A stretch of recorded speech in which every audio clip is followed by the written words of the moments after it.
is easy. Download iBoot from TenorShare.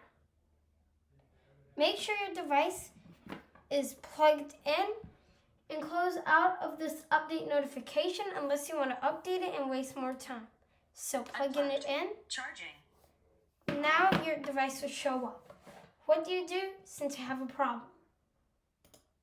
Click on the green button, and now what you're going to do is click on iOS Update and then click on Fix Now. Now you have two options. The deep repair. If you do the deep repair, it's going to erase all the data on your device. If you want to do that, go to Finder and click on your device, and I'd recommend you back it up.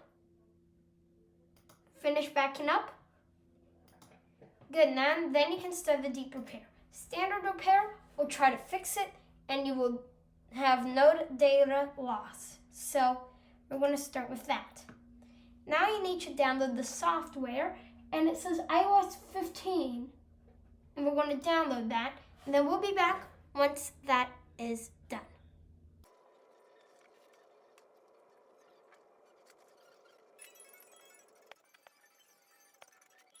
Complete, click Start, and then you will have to pay, and peace out.